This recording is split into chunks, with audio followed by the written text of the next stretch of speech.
Paul Atreides unites with Chani and the Fremen while seeking revenge against the conspirators who destroyed his family. Facing a choice between the love of his life and the fate of the universe, he must prevent a terrible future only he can foresee. I was really excited for Dune Part 2, especially after the first one. It was so well done that I just wanted more. There were scenes that I remember from seeing in David Lynch's version that I was excited to see on the big screen. So does this movie stack up? Let's get into some of the standouts. Having not read the book, I'm sure there were a couple of things that were missed in David Lynch's version, and obviously it was one movie, they cut a lot of stuff out, but I took this as an opportunity to see, okay, what parts of this universe that I haven't explored yet, and that's what I was most excited about. There were just so many things that I didn't know about the story. This movie is a closer adaptation to the book rather than David Lynch's version. There was so much about the family history, even between the Harkonnens and Atreides, that came to light that I was very, very shocked about. This movie gets us right back into the world, all the lore,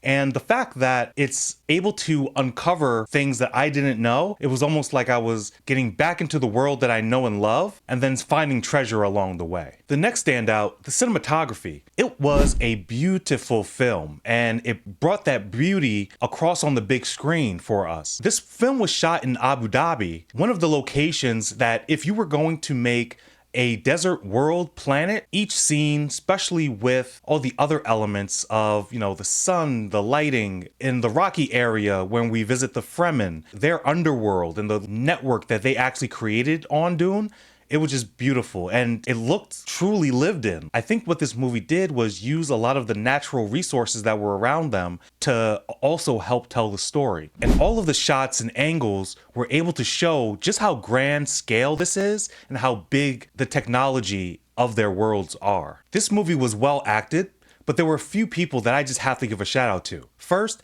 Timothée Chalamet, Willy Wonka himself, traded in his candy for guns and knives. Zendaya reprised her role as Chani, and she does a good job. In this movie was really there to kind of show the differences between those who believe Paul Atreides was some sort of messiah and those who were not. I believe she was on more of the side of the, yeah, right, this can't really be real side. But nonetheless, she does a great job with the acting, but at certain times, I feel like her character was underutilized. Florence Pugh, who played Princess Irulan, wow, was a great intermediary for me, her people on the side of Christopher Walken, and how the things they do actually affect their house, but it helped me to understand exactly what was going on between these two houses. Javier Bardem was great. I didn't know that he was going to be as funny as he was in this movie. He brought very subtle comic relief, playing into his religious roles of believing that Paul Atreides is the chosen one, is the Muad'Dib. Another standout, the fight scenes.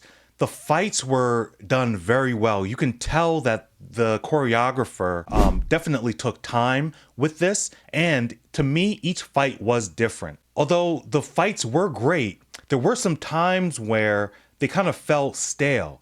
They ramped up, they started out strong, and then you just get this lull at the very end that did not feel satisfying at all. Were some of the key moments that I remember seeing in David Lynch's film. Now, guys, this is an adaptation, so I did not read the book. The key moments that I'm looking for were when he drinks the spice, when he drinks the worm juice, and he's the only man to ever do this, and all the men died, and they can't do it like the women can, and his mother did it, and then he drinks the juice. I was waiting for this scene.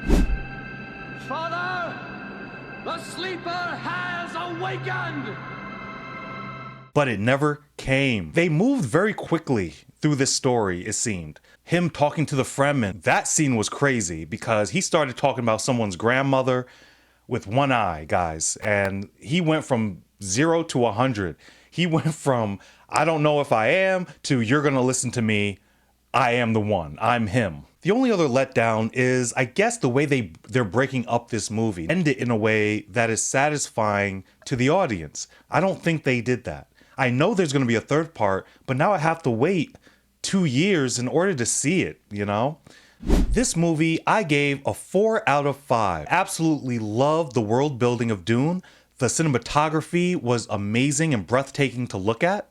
The acting was superb, and it was great to see more of the story of those characters that we saw in the first one, but lackluster endings to a lot of great fight scenes, key moments that I remember watching that ended up being weak or skimmed over, and cliffhangers is what stops this movie from getting a perfect score. Guys, thank you for joining me. As always, I have more videos here, and I look forward to seeing you all in the next one.